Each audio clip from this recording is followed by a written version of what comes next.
Ce magazine vous est offert par Aéroport Bar. Congo Kinshasa mbote boza tellement ebele ya kolanda magazine d'actualité au lingala facile plus 243 ya mukola lelo bandi mbote ne bino.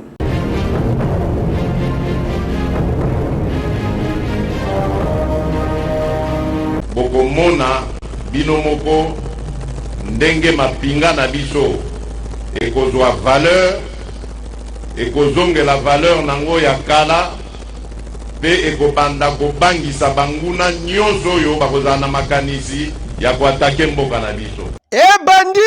Ebandi deja koya tango mokonzi ya mboka son excellence Félix Antoine Tshisekedi Tshilombo alobaki ke akosilisa makambo oyo ya ba M23 pe akozongisa kimia na est ya République démocratique du Congo. Banguna ya nation badongolo misu bazalaki kondima te. Ba preuve yangoyo lobi eleki na début ya ba après-midi grand porteur ya ba force aérienne turque et kitaki na aéroport international ya Goma na cadre ya collaboration congolo-turque. Botu nanga nini président ya Turquie yepe alobino na agression ya armée rwandaise na République démocratique du Congo atindeli ba forces armées ya République démocratique du Congo ba matériel militaire très moderne minduki ya solo pona kubeta banguna dada avec impact pe idéologie. C'est dans un cadre dedans que nous aimerions vous remettre ce papier pour formaliser cette remise. Na kombo ya commandant suprême ya ba forces armées pe à la police nationale congolaise, gouverneur militaire ya Nord Kivu a communiqué qui boyé. Excellence Erdogan pour ces dons à son homologue le président de la République du Congo, son excellence Félix Antoine Tshisekedi.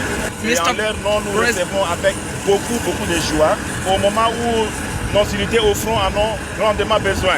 Nous comptons sur cette coopération que nous croyons dans l'avenir, ça va produire encore beaucoup de fruits pour les biens de nos deux peuples, donc les Turcs et les RD congolais. Natournaye, commandant adjoint ya 3e zone ya défense, Abakisaki pe Boye. Nous ne faisons que remercier au commandant suprême des forces armées de la République démocratique du Congo et de la police nationale congolaise aux efforts consentis qui est en train de se donner pour améliorer tant soit peu son armée. Le matériel que vous nous donnez, je pense que ça va nous soulager beaucoup au front. Et Sengeli Boye Bake don Oyo, ils allaient s'inscrire dans le cadre ya levé, ya mesure, ya notification. Oyo ezalaki kopese na République démocratique du Congo na Conseil de sécurité ya ONU. Fruit ya diplomatie très offensive ya garant de la nation, président de la République, son excellence Félix Antoine Tshisekedi Tshilombo Mukwantombolo Fachi Beton. Hey, yo!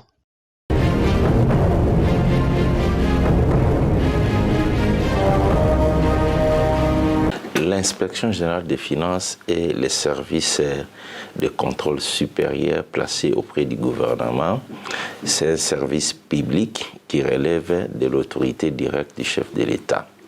Pour faire face à la corruption, détournement, péculage et le gozali constituer véritable fléau pour la République démocratique du Congo, Ndemo Kondiamboka, son excellence Félix Antoine Tshisekedi Tshilombo Fachi Beton Mukwantombolo a en œuvre inspection générale et ya finance oyo et révéla déjà plusieurs cas ya ba détournement na République démocratique du Congo, baka oyo bisonyoso toyebi déjà nakala badongolo miso batu ya mauvaise foi politique bandi maka IGF lelo oyo sans argument bakoma siko koluka kotambola na kombo ya IGF pona ko créer confusion pe division au sein ya batu oyo bazali ko travailler pona bien-être ya République démocratique du Congo. Kasi kaka ndenge bakulutu baloba omoni ndoki belela esengeli boye baki en rapport na communiqué na bango ya lukuta oyo ezali kotambola na ba réseaux sociaux. IGF azali ko informer na opinion nationale qui atikala jamais ko fongola dossier moko relatif na centre financier ya Kinshasa. Pe na même occasion IGF atalisi ke na mokola lelo projet oyo ezali ko se dérouler sans problème. Pe ba préciser que nyonso oyo ezali kolobama na ba réseaux sociaux ezali bilobela mwanza pe manipulation politique. Tala badongolo miso batikali na soni ba jena bino oyo ya divisé pour mieux régner toyebi yango déjà ekosimba lisusu te na République démocratique du Congo. Lokola bokomi kubanga maponami yango bokomi koluka ko-créer ba dossier oyo ezanga mutuna makolo ekosimba lisusu te ekosimba te na République démocratique du Congo. Sonye soki bo continuer lisusu tokutanga bakombo na bino nyonso po nyonso ya nkuku ebima na poisa. Boka pesoni. Nini? La classe politique congolaise, excusez-moi de vous le dire, c'est en fait l'expression d'une médiocrité.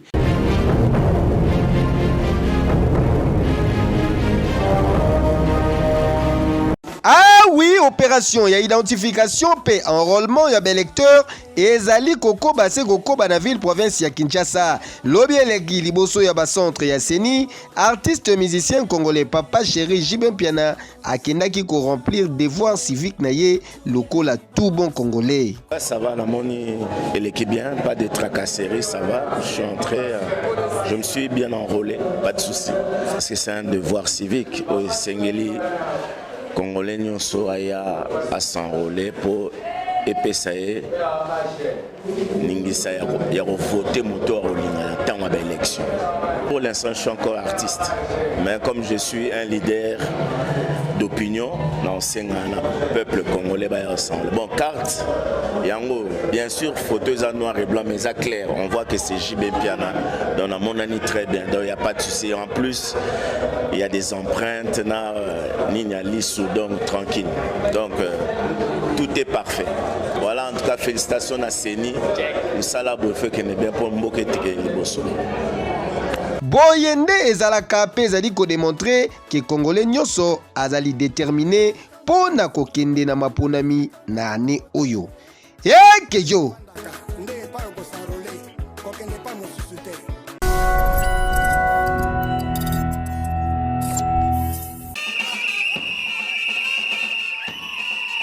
Kinshasa eyindaki mabe lobi eleki ezalaki somo n'Institut supérieur de technique médicale royale ya Kinshasa ezalaki bongo à l'occasion ya collation des grades académiques ya première promotion ya ISERTEM. Tikana yebisa bino ke cérémonie esalamaki kitoko avec un pacte pe idéologie na présence ya représentant et ministre enseignement supérieur pe universitaire, représentant ya bourgmestre ya commune ya limité, ba corps académiques pe ba invité ya ndenge na ndenge na ba membre ya famille ya ba lauréat oyo bayaki ebele pona ko encourager bango. Tangu Azwaki Maloba, secrétaire général administratif, monsieur Jean Velete, les Baoba Géant, Nzete Yamalili, Azalaki Nabamo, juste. Et nous pouvons dire avec beaucoup de fierté que nous sommes un meilleur cadre pour une formation de qualité. Juste après, Ezalaki Tour, il y a secrétaire général académique Patrick Boloko, Oyo Asalaki présentation, il y a ba résultat, il y a ba lauréat, Oyo Bazalaki 13 au total. Lorsqu'on la vit venir et lorsqu'elle termine ses études, c'est avec grande joie que nous pouvons diplômer cet étudiant dénommé Pipina.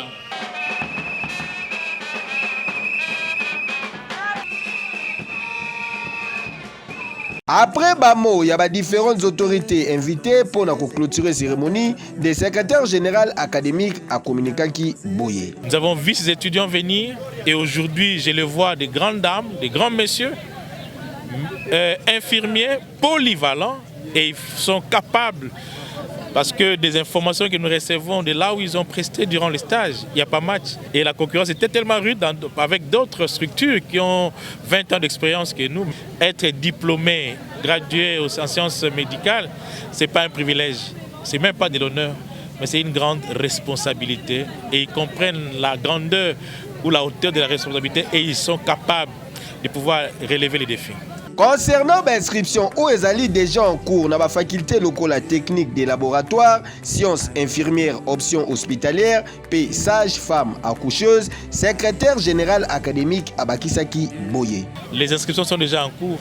Donc vous avez vu la qualité du corps académique, vous avez vu la qualité de l'institut, vous avez vu l'emplacement et nous disons, vous êtes le bienvenu. La rentrée est prévue le 5 janvier et nous vous invitons tous qui cherchez là où vous pouvez apprendre le métier d'infirmiers ou infirmiers et même des sciences de l'information, des sciences de l'informatique. Nous sommes là pour vous. Bokanisi esili te baloba te po bazwa zéro baloria na esengo na mitema babakisaki boye. En tout cas, naza na esengo makasi. ISRETEM, Institut supérieur royal des techniques médicales à Kinshasa, eza université moko kitoko. Formation eza kitoko. Suivi eza kitoko. Bon, en bref, nyonso eza kitoko na lingi mingi ISRETEM. Tala! Ne vous trompez pas d'adresse. Institut supérieur des techniques médicales royales et Zouami na numéro 4774 avenue Bobozo na Mandrandel na Kingabwa na commune limitée référence au rond-point TP. Institut supérieur des techniques médicales royales, meilleur cadre pour la formation et à qualité qui du mieux. Et Okani!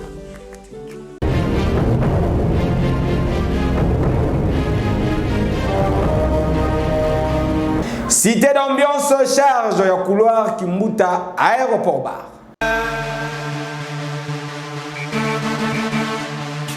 Eyindie na Kinshasa eyinda kamabe temple de l'ambiance ya Tchangu aéroport bar Kimbuta cadre idéal pour na ba divertissement na bino pe pour na ba détente ya kitoko na conseiller bino aéroport bar Kimbuta.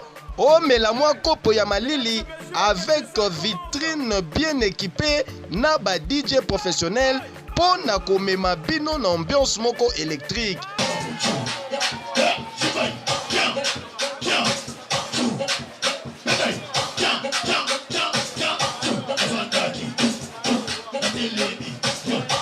Et bongo ba installation hygiénique zéro infection et senga kande boye ozo melane siga kitoko pe sécurité.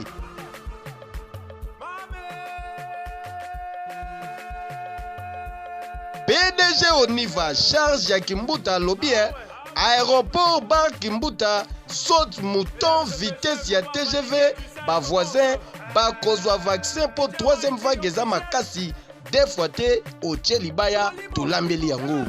Donc désormais ezala po na ba manifestation na bino nyonso espace réservé ezali. Outi mikili ya poto ozalaka na Kinshasa oyokaka boulevard Kimbuta na sango boye malamu na aéroport bar Kimbuta.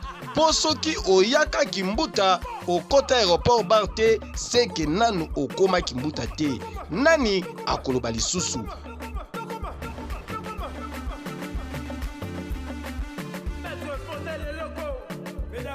Aéroport bar Kimbuta Mbatambuta. Hey Kejo!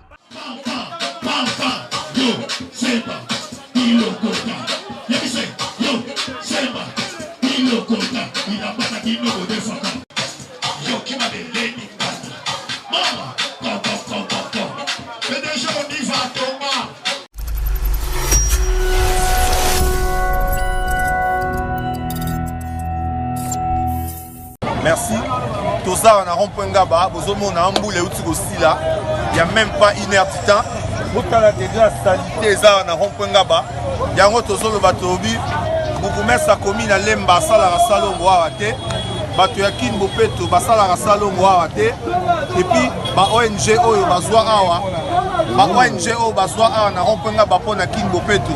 Basala Rate. Tu es ONG Mo Vander, Robenga Dinafed. Ah, na rond-point Ngaba, Bayara Susute. Autant la degré à salité, ça na rond-point Ngaba. Kin Bopeto, na rond-point Ngaba, besoin d'exister. Il y a un autre zombe, il a trouvé gouverneur à ville à Kinshasa. Mais c'est gentil, Mobila. Kinda va service na yo awa na rond-point Ngaba pour courage ya bakanivo et salema. Bakanivo ezo la durée te awa na rond-point Ngaba. Merci.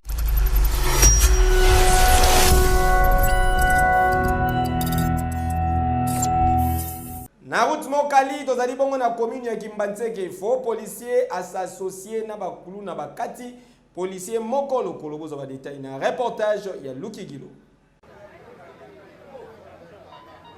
À peine kozwa sécurité ya district ya Tchangu na maboko, le colonel Dieudonné Kangambila a présenté na population bakulu na mibale oyo bazali kosala terreur na mopanzi oyo. Tozali awa na souciante oyo ezwami na entrée ya route Mokali na commune ya Kimbantseke, batu mibale oyo bozali komona boye oyo azali na ye kuluna reconnu kasi mususu oyo akosaga kazali policier nzoka nde lukuta aza faux policier kokamwa bango mibale bakati policier moko lokolo en plein service mon major abeti lisolo ke bakuluna nde bakati ye lokolo un agent de l'ordre osala mosala ya kobatela la population na biloko na bango mais kuluna ye kokata ye lokolo yomoni chance Zambie alalaka te to batie maboko na bato wana ils seront traduits epai bango bisengeli bakende po bakende kozwa lutumu na bango ndenge baampite bakati lokolo ya agent de l'ordre osala mosala kobatela la population na biloko na bango.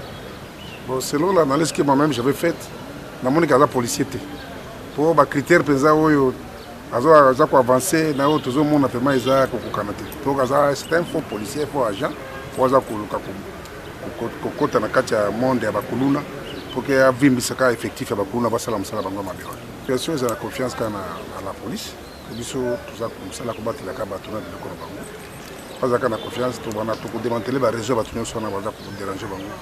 Kasi esengeli boyebaki après parade oyo asalisaki lobi eleki le colonel Dieudonné Kangambila azali kolala te azali sikoyo koprocéder na ba descente d'inspection na ba commissariat nyonso po na kopalper du doigt ba vrai problème ya sécurité na district ya Tchangu boyende ezalaka kejo.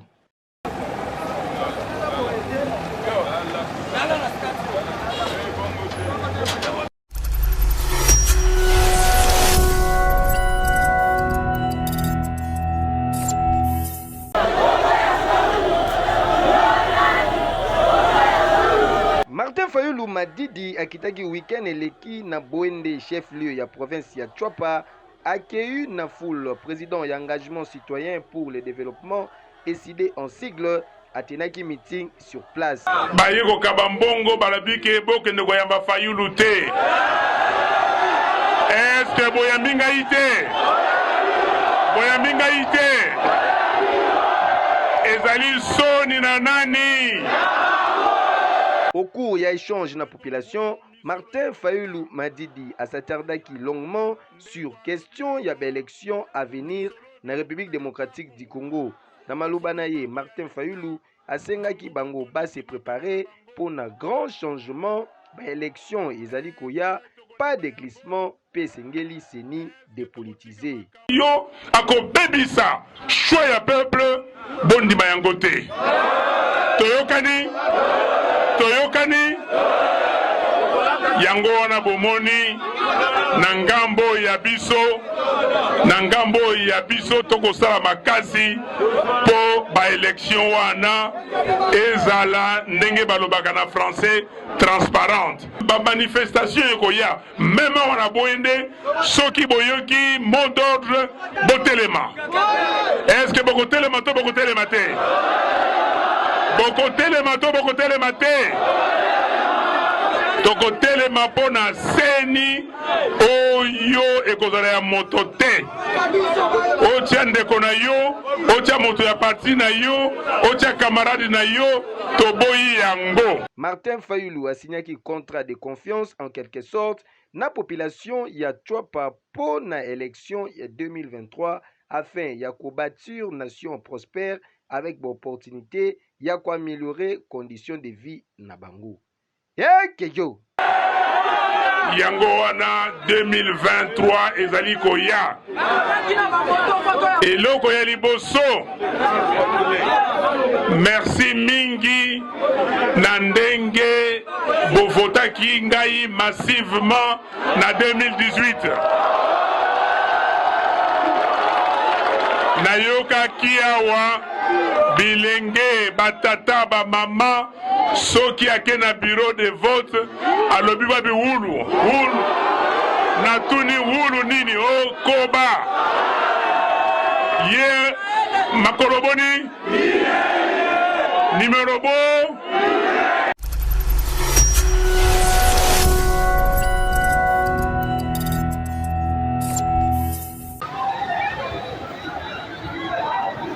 Elekeli population ya Kinshasa makasi pona komona baseni ya boye en plein centre-ville ya capitale. Tozali awa sur avenue des Forces Armées, ex-24 novembre, et sika wapi affrontement ezali kosalama entre bana iti Gombepe IPG suite ya conflit interscolaire.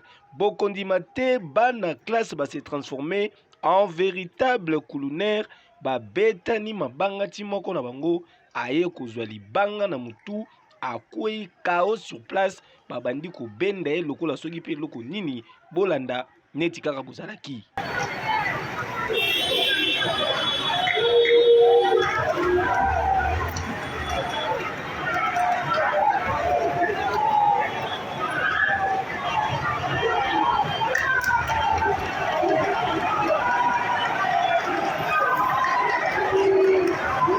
Quelques heures après, la police a eu intervenir pe akangi quelques élèves. Selon l'information zali ko tambola, mwana oyo azwaki libanga azali susu na bomo ite. Toza na commissariat ya Lingwala, bana oyo bazo sala ba rage, ba désordre. Tozo tinda bango na tribunal pour enfants. Babeti muninga baza au total 19. Babeti muninga na bango. Présentement au tozoloba. Bazana muninga na bango azana na vijana na hôpital. On ne sait pas leur sort. Bana o monio ba troubler ordre public na niveau ya A9. Bango, ce sont des élèves, c'est la trouble ma casse. Général Nabango. Yo, Kalala, Tiabo, imbécile, Tiabo, regarde, on est général. Général Nabango. Ok. Aouti Barumbu, Aya Sala Moumoula. C'est ça. Ok. Afin de rappeler la limiter, Aya troubler ordre public. Heureusement que la police était souple. Baché même mise sur Bango. Bazar au total 19. Mon général Silvano Kasongo Tongi Koyo Kasango makambu ya boye bana nyonso oyo sengeli bakangama. Soki pe kanya makase c'est pour enfants ezalaka botinda bango nanu po moyen te. Gouverneur ya ville Gentini Ngobilambaka silence na yo ekamusi batu makasi par rapport ya situation oyo. Koka moins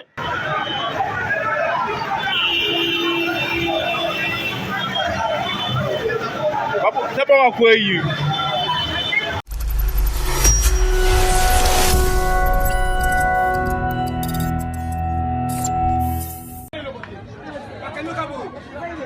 Tozali awa na route terre jaune na commune ya Ntele sika wapi la police ekangi moyibi moko pe bakuluna oyo banyokola population côté oyo pona oyo etali bakuluna moko deja bakangaye kasi soki pasalaka ndenge nini po bima yoka lisolo komanda abeti oyo kutoyo oyo akangamaka awa ba intervention ya par-ci par-là o tika boye Babo savo bakangi ye eloko te savoke lelo oyo mutasimbi terre jaune na kuluna o azocha barrière mais c'est une question alela kaka nini ya belaka mais actionnaire terre jaune na o mususu ona kaka o salini o musu ona zotinda wana nazo sana mise public bato aboye atikilanga bango te soka zotikanga bango mabele zosoni esuko balisuka mabe kasi po na moyibi ya bakaro nde esekisi bato makasi po ya liboso awangani epui aye kondima ye alekaka na banzela atala kaka esika chantier ezali akota ayiba eloko moko lelo na kimoyibi na ye ayaki koyiba bakaro bakangi ye yoka ndenge abeti monoko tokoselinga te po deja eloko oyo deja bakoselinga te po deja bakangi ngai me ngai nayibi te ngai na lokotaki fo mutu oyo aye na part ya population bango nyonso bazalaki langage moko po na kosenga ke justice esalama pe musala ezala correctement fait. Tosepeli mingi na musala la police asali po tonyoka mingi tozonyoka mana sikoyo malamu gouvernement akolisa lokano na ye bake musika Kasi ba mesa nango la police azosala musala kote bano bazokende bazozongisa bango lero bazongisa bango balobi wana komi ndaku na biso na kosala ngala moni yango bano basala ka sacrifice wana na kata terre leta azosala babe la police azosala musala kote bazokinda bano bazosala eloko te bazoloba bakulu na nde bazobundisa biso bandeko na biso ba moto bazobeta bango bazobota bango bambongo chaque jour sana posa vraiment bakende kaka tuka wane kuiba za mabea wande na utambo ya bwana hata mwanase ya moya ngoba ulowaka mabende goiba soko ibi bine kwa mkuse kuto burega ka hiyo ora important susi na biso za ikeba kanyi bango bakende place badinga na bango bazokenda musala nde sala mande bongo susi na biso nde angwana Papa ministre ya justice oyoki kolela ya population ya terre jaune awa balembi pe balingi lisusu komona batu oyo te na circulation. Ya kejo. Kada ipeke lute. Bakangele siko saini. Kada ipeke lute papa.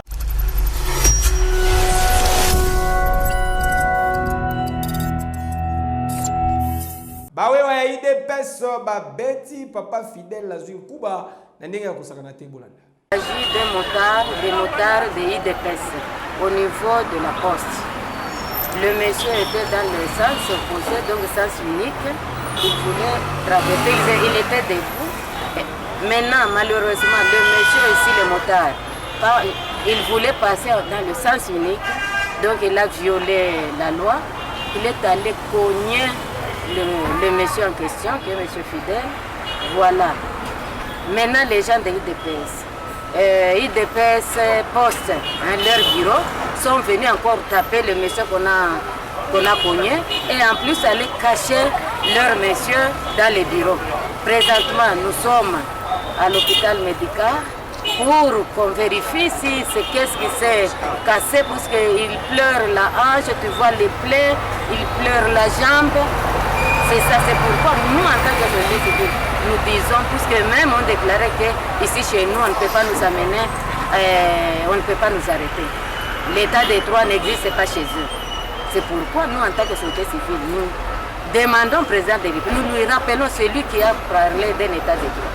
Nous lui demandons de regarder ces gens ici. Ça, c'est ça des milices maintenant. Ce ne sont pas les gens de l'IDPS. Voilà.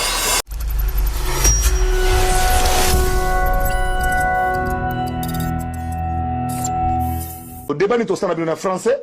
Français, nous sommes Je suis détenteur de 3 diplômes universitaires et je prépare un master en communication à l'université à Lille.